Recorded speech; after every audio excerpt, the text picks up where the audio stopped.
The Three Instruments of Death, by Gilbert Keith Chesterton. Both by profession and by conviction, Father Brown knew, better than almost all of us, that death dignifies men. Still, he was startled when, at dawn, they came to tell him that Sir Aaron Armstrong had been murdered. There was something incongruous and absurd in the idea that so agreeable and popular a figure should have the slightest connection with the secret violence of the murder. Because Sir Armstrong was likable to the point of being comical, and popular to the point of being almost legendary. Because, although Sir Armstrong, as a philanthropist, had to know the dark depths of our society, he took pride in doing so in the most brilliant way possible. His political and social speeches were waterfalls of anecdotes and laughter, his physical health was tremendous, his ethics, the most complete optimism. And he treated the problem of drunkenness, his favorite topic, with that perennial and even monotonous joy, which is often the sign of absolute and profitable abstinence. The running story of their conversation was well known in the most Puritan circles and pulpits, how, as a young man, he had been drawn from Scottish theology to Scotch whiskey, how he had redeemed himself from one and the other, and had become, as he modestly said, what he was. The truth is that his white beard and cherubic face made it difficult to believe that he had ever been a person as gloomy as a drunk or a Calvinist. He lived in the rustic surroundings of Hampstead, in a beautiful house, tall but not wide, one of those prosaic modern towers. The narrowest of its narrow facades faced the green slope of the railway track, and the trepidations of the train reached the house. But that morning the roles were changed, and it was the house that made the train shake. The machine slowed down, and finally stopped just in front of the place where an angle of the house jutted out over the grassy slope. Generally the mechanism stopped little by little, but the living cause of that stop was very fast. A man dressed strictly in black, without omitting, as witnesses to the scene recalled, the dark detail of the black gloves, appeared at the top of the embankment, in front of the machine, and waved his black hands like a black windmill. This would not even have been enough to stop a very slow train. But a scream came out of that man that everyone later repeated as if it had been something new and supernatural. The words articulated by that man were, "A murder." Once the train stopped, a glance was enough to notice the circumstances of the incident. The man in mourning was Magnus, Sir Armstrong's lackey. The baronet, with his usual optimism, used to mock the black gloves of his gloomy servant, but now any mockery would have been inappropriate. 2 or 3 curious people came down, crossed the smoky fence, and saw, almost at the foot of the building, the body of an old man in a yellow robe that had a red lining. On one leg was a piece of rope tangled perhaps in the confusion of a struggle. There were 1 or 2 blood stains, very little. But the body was bent or broken in a position impossible for a living body. It was Sir Aaron Armstrong.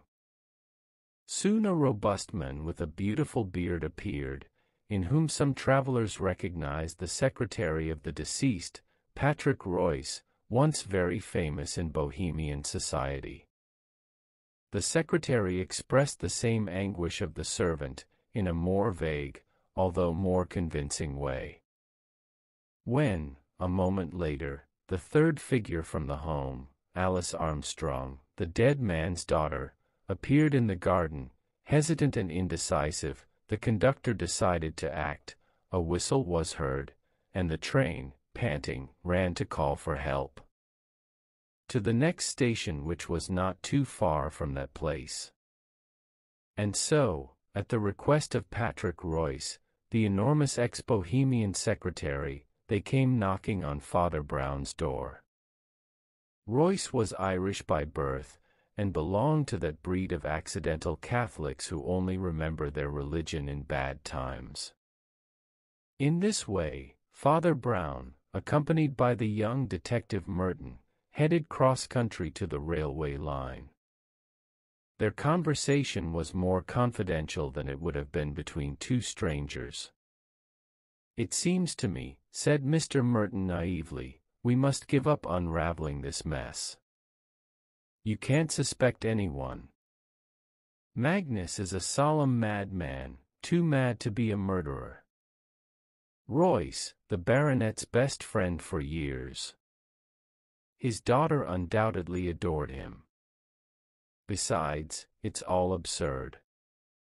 Who could have wanted to kill this nice old man? Who would stain their hands with the blood of the kind Lord? It's like killing St. Nicholas." "Yes, it was a very nice home," agreed Father Brown. "As long as he lived, at least. That's how it always was. Do you think it will continue to be as happy?" Merton, astonished, gave him a questioning look. "Now that he has died?" "Yes," the priest continued impassively. "He was very cheerful. But did he communicate his joy to others? Frankly, was there any happy person in that house, apart from him?" A window seemed to open in Merton's mind, letting in that strange light of surprise that allows us to realize what we have always been seeing. He had often been at Armstrong's house, to fulfill his police duties and certain whims of the old philanthropist. And now that he thought about it, he realized that, indeed, that house was depressing. The rooms are very high and cold, provincial decoration, the corridors, full of drafts, illuminated with an electric light colder than the light of the moon. The old man did not need stoves or lamps, he carried with him his light and his heat. But, remembering the other people in the house, Merton had to confess that they were nothing more than shadows of the Lord. The extravagant footman, with his black gloves, was a nightmare. Royce, the secretary, a solid man, with a reddish beard and a broad forehead furrowed with premature wrinkles. He was good-natured, but his kindness was sad and languid, and he had that vague air of those who feel like failures. As for Armstrong's daughter, it seemed incredible that she was so pale and sensitive-looking. Funny, but with an aspen tremor. And Merton sometimes wondered if he had acquired the tremor from the continuous shaking of the train. "You see," said Father Brown, blinking modestly. "It is not certain that Armstrong's joy was joyful, for others. You say that no one could have thought of killing such a happy man. I'm not very sure about it. If I had ever dared to kill someone," he added simply, "it would have been an optimist." Exclaimed Merton, smiling, "do you think that one's joy is unpleasant to others?" "People like frequent laughter," replied Father Brown, "but I don't think he likes the perennial smile. Joy without humor is a very tiring thing." They walked for a while in silence, near the tracks, and when they reached the edge of the very long shadow cast by Armstrong's house, Father Brown suddenly said, like someone who is ridding himself of a bad thought, "Of course the drink in itself it is neither good nor bad. But I can't help but think that men like Armstrong would do well to drink something from time to make themselves a little sad." Merton's boss, a very handsome, gray-haired detective named Gilbert, was on the green hill of the road waiting for the coroner and talking to Patrick Royce, whose broad shoulders and bristly hair completely dominated him. And this was all the more noticeable because Royce always walked with a Herculean sag, and went about his small domestic and secretarial duties with an air of heavy humility, like a buffalo pulling a cart. Seeing the priest, he raised his head with evident satisfaction and took a few steps away with him. Meanwhile, Merton addressed his elder with evident respect, but with a certain boyish impatience. "So, Mr. Gilder, have you discovered this mystery?" "There is no mystery here," replied Gilder, contemplating the flight of the crows with sleepy eyelashes. "Well, for me, at least, there is," said Merton, smiling. "Everything is very clear, boy," said his elder, stroking his pointed gray beard. 3 minutes after you left to look for Mr. Royce's priest, everything became clear. Do you know that wooden-faced servant who wears black gloves, the one who stopped the train? I think so. It gives me chills. Good, Gilder articulated. When the train left, that man had left too. A very cold criminal, right? Look how you escape on the train that is going to notify the police. But are you sure, observed the young man, that it was he who killed his master? Yes, my son, quite sure, replied Gilder dryly, for the simple reason that he has escaped taking £20,000 worth of shares that were in his master's desk. No, the only thing here that deserves the name of mystery is how he committed the murder. The skull seems to have been broken with a powerful weapon, but no weapon appears, and it is not easy for the murderer to have taken it with him, unless it was small enough not to be noticed. Or perhaps big enough not to be noticed, said the priest, suppressing a chuckle. Gilder asked Father Brown dryly what he meant. Nothing, nonsense, I know, said Father Brown. Something that seems like a fairy tale. But I think that poor Mr. Armstrong was killed with a gigantic club, a huge green club, too big to be noticed, and called the earth. In short, he broke his head against this same green hill we are on. Asked the detective briskly. Father Brown turned his moon-like face towards the house and blinked in despair. Following his gaze, the others saw that at the top of that wall, there was an open window in the attic. Don't you see, he explained, pointing at her with a childish clumsiness. He fell or was thrown from there. Gilder considered the window with a wrinkled brow and then said, Indeed, it is very possible. But I don't understand how you talk about it with such confidence. Father Brown opened his gray eyes. He exclaimed. There is a piece of rope tangled in that man's leg. Don't you see another piece there, in the corner of the window? At that height, the rope looked like a wisp or a strand of hair, but the astute old researcher declared himself satisfied. Very true, gentlemen. I think you got it right. At this moment, a special one-car train entered the curve that the line made to the left and, stopping, let out another contingent of police, among whom appeared the face of Magnus, the escaped servant. For the gods! They've caught him! Gilder shouted, and he came forward to receive them with great haste. And the money? Do you also bring it? He asked one of the police officers. The agent, with a singular expression, answered. No, then he added, at least, not here. Who is the inspector? Magnus asked. And upon hearing his voice, everyone understood that man could have stopped the train. He was a clumsy-looking man, with straight black hair, a discolored face, whose eyes and mouth, which were real slits, gave a certain oriental air. His origin and name had always been a mystery. Sir Aaron had redeemed him from the job of waiter, which he carried out in an inn in London, and rumors say that he was from other, more infamous jobs. His voice was as alive as his face was dead. Whether out of an effort to be exact in using a language that was foreign to him, or out of deference to his master, who had been somewhat deaf, Magnus' voice had acquired a sonority, a strange penetration. When Magnus spoke, everyone flinched. "I had always feared it," he said out loud. "My poor master laughed at my mourning suit, and I always told myself that with this suit I was prepared for his funeral." He made a gesture with his black-gloved hands.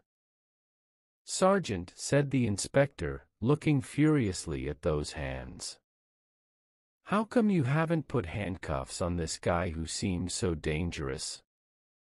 "Sir," said the sergeant, disconcerted, "I don't know if I should do it." "How is this?" asked the other harshly. "Have you not arrested him?" The sergeant, very gravely, replied, "We arrested him precisely as he was leaving the Highgate police station, where he had just deposited all of his master's money in the hands of Inspector Robinson." Gilbert looked at the footman in astonishment. "And why did you do that?" asked. "Why should it be?" "To keep the money safe from the criminal," Magnus answered. "Sir Aaron's money," said Gilbert, "was safe in the family's hands." "I have reasons to distrust the family," Magnus answered. Everyone, although motionless, vaguely felt the presence of a newcomer. Merton turned his head, and was not surprised to find the pale face of Armstrong's daughter peering over Father Brown's shoulder. She was still young and beautiful, but her hair was such a dull brown color that, in the shade, it suddenly looked gray. "Report yourself," Royce growled. "You're going to scare Miss Armstrong." The lady stepped back. Everyone looked at him surprised. And he continued like this. "I'm already used to Miss Armstrong's tremors. I have seen her shake many times over many years. Some said he was shivering from the cold, others, that it is scary, but I know well that he trembled with hatred and perverse resentment. This morning the devils have been celebrating. If it weren't for me, at this hour she would be far away in the company of her lover, and with all of my master's money in tow. Since my poor master forbade her to marry that drunken rascal." "Stop," said Gilbert energetically. "We don't care about your suspicions or imaginations. As long as you do not present obvious proof." "Oh, I think so. I will present obvious evidence." Magnus interrupted him with his clipped accent. "You will have to call me to testify, Mr. Inspector, and I will have to tell the truth. And the truth is this: a moment after this old man was thrown out of the window, I ran into the attic, and found the young lady passed out, on the floor, with a red dagger in her hand. Allow me also to hand it over to the competent authority." And he drew from his coat-tails a long curved knife with a red stain, and stepped forward to respectfully hand it to the sergeant. Then he drew back again, and the slits in his eyes almost disappeared from his face in an immense Chinese grimace. Merton felt sick at that grimace, and he murmured in Gilder's ear, "We'll have to hear what Miss Armstrong says against this accusation, won't we?" Father Brown suddenly raised a face as fresh as if he had just washed it. "Yes," he exclaimed with radiant candor. "But will Miss Armstrong say anything against this accusation?" The lady let out a short, strange scream. Everyone turned to see her. She was rigid, as if paralyzed. It looked like they had just hanged her. "This man," said Mr. Gilder gravely, "has just stated that he found you holding a knife, and inanimate, a moment after the murder." "He's telling the truth," Alice answered. Everyone was dazzled, and finally they realized that Patrick Royce put his big head forward and said these singular words. "Well, if they have to take me, I have to treat myself first." And, raising his strong shoulders, he landed an iron fist on Magnus' soft Mongolian face, causing him to fall to the ground more crushed than a starfish. 2 or 3 policemen instantly laid their hands on Royce. "Mr. Royce," Gilder shouted authoritatively, "I arrest you for assault." "No," answered the secretary with a voice like an iron gong, "you will have to arrest me for murder." Gilder looked very alarmed at the attacked men, but as he was getting up and wiping some blood from his face, which had not really received much damage, he asked, "What do you mean?" "It is true, as this man said," Royce explained, "that Miss Armstrong fell unconscious with a knife in her hand. But he had not taken up the knife to attack his father, but to defend him." "To defend him," Gilder shouted gravely. "And defend him from whom?" "From me," answered the secretary. Alice looked at him with a complex and bewildered expression. Then he said in a weak voice, "I'm glad you're brave." "Let's go up," said Patrick Royce heavily, "and I'll show you how this atrocity happened." The attic, which was the secretary's private chamber, a tiny cell for such a huge hermit, offered, in fact, signs of having been the scene of a violent drama. In the center, and on the floor, was a revolver, a bottle of whiskey rolled on one side, open but not completely empty. The table mat had fallen and was trampled. And a rope, like the one that appeared on the corpse's leg, hung out the window. On the fireplace, 2 broken glasses, and one on the carpet. "I was drunk," said Royce, and this simple confession of that prematurely dejected man had all the pathos of the first childhood sin. "You all know me," he continued hoarsely. "Everyone knows how I started life, and it looks like I'm going to end it the same way. In another time they said that I was intelligent, and I could have been happy. Armstrong saved this wreck of brain and body from the tavern, and in his own way, the poor man was always kind to me.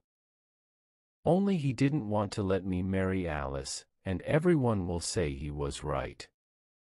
Well, you can formulate whatever conclusions you like, and you won't need me to go into details. There, in the corner, is my half-empty bottle of whiskey. There, on the carpet, my completely empty revolver. The rope that was found on the body is the rope from my trunk, and the body was thrown from my window. There is no need for detectives to find out anything in this tragedy. It is one of those weeds that grow in every corner. I surrender myself to the gallows, and that's enough, for God's sake." At a signal, which was discreet enough, the police surrounded the robust secretary to take him prisoner. But this operation was interrupted by the very strange attitude adopted by Father Brown. This one, on all fours on the carpet, next to the door, seemed dedicated to exotic prayers. As he was a person who never realized the figure he made in the eyes of others, always maintaining his attitude, he suddenly returned his round and radiant face, assuming the appearance of a quadruped with a ridiculous human head. "Come on," he said with kind simplicity. "This gets complicated. At first, Mr. Inspector, you said that no weapons were found, but now we are finding many weapons. we already have. The knife to stab, the rope to strangle and the gun to shoot, and it must also be added that the poor man broke his head when he fell from the window. This is not going well. And he shook his head next to the ground, like a grazing horse. Inspector Gilder opened his mouth to say something very serious, but before he could articulate a word, the grotesque, rampant figure was already saying with the greatest fluency, "And these three inexplicable things. First, these holes in the carpet, where the 6 shots went in.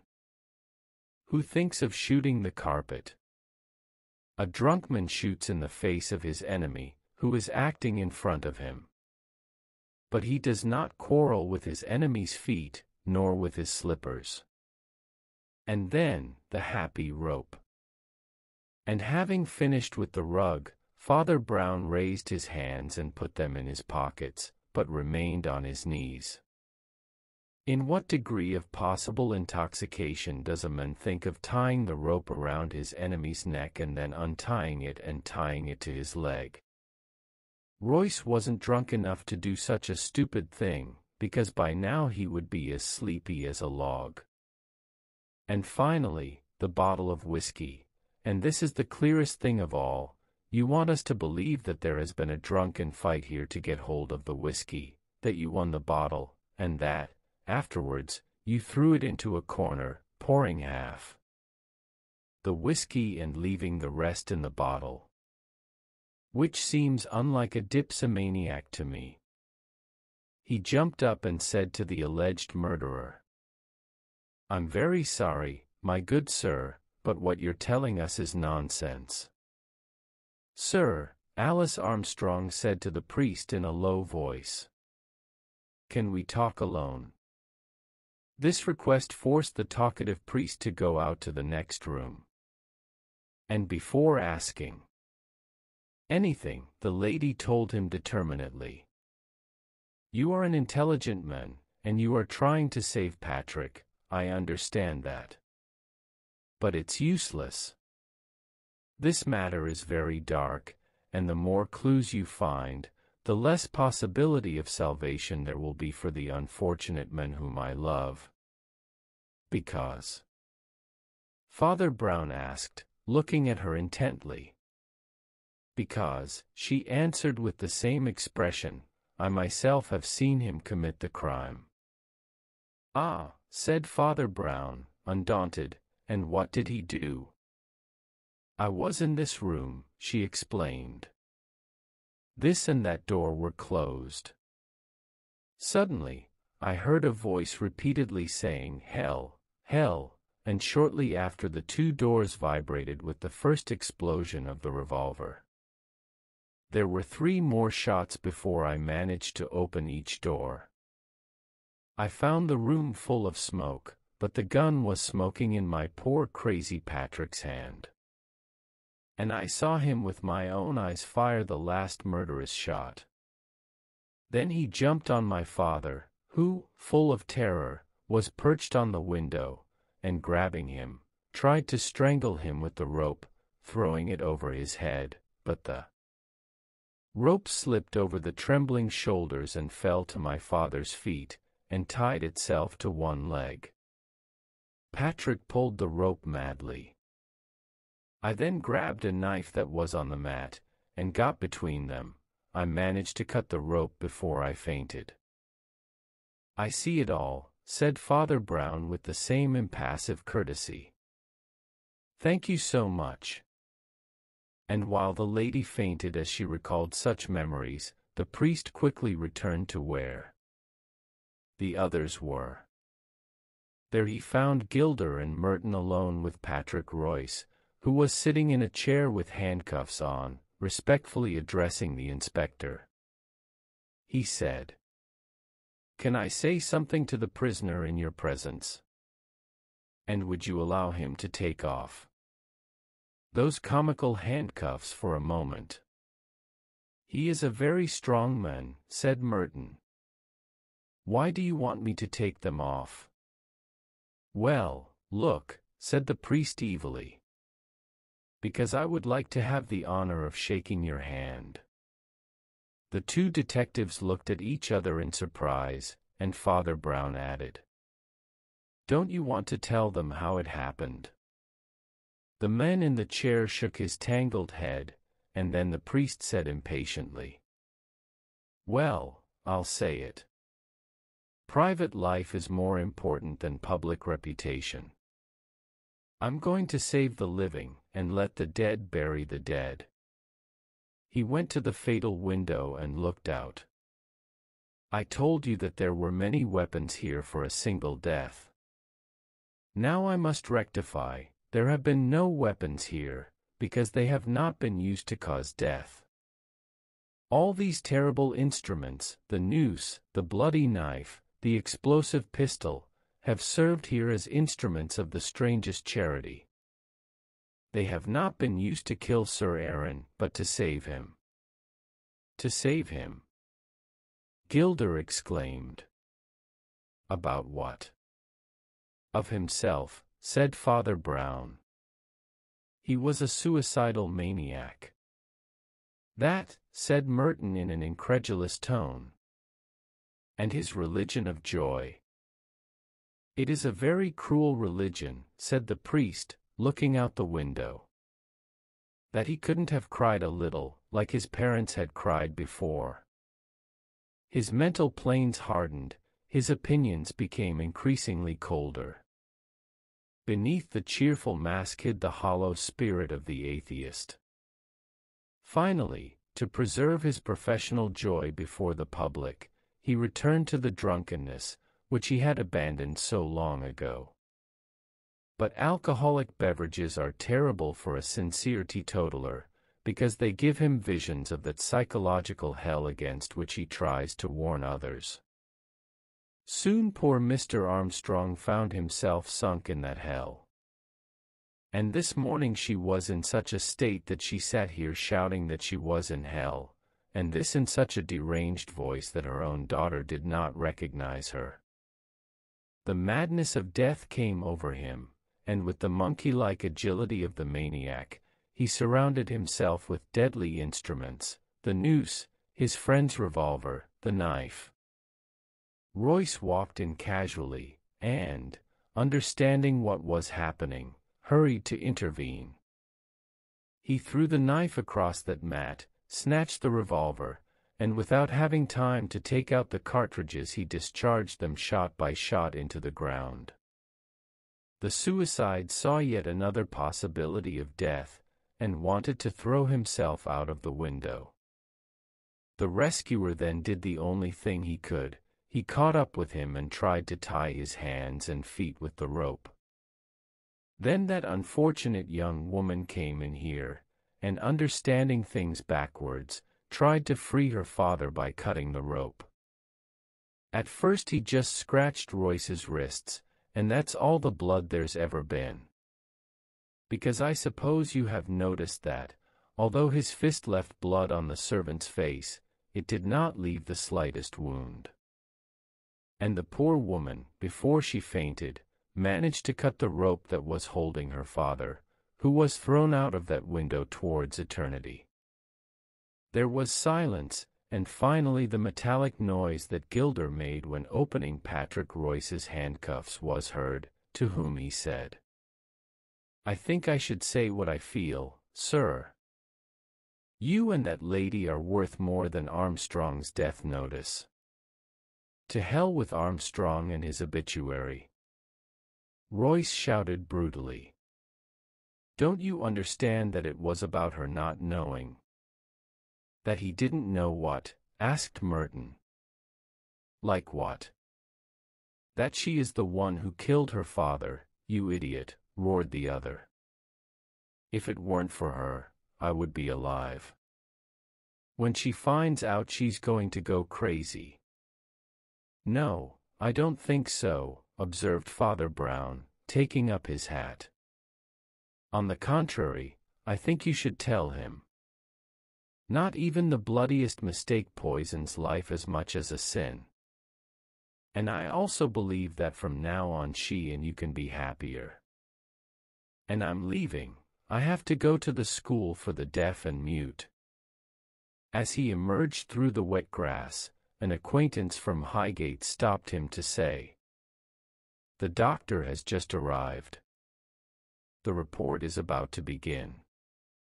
"I have to go to the school for the deaf and mute," said Father Brown. "I am very sorry not to be able to attend the report."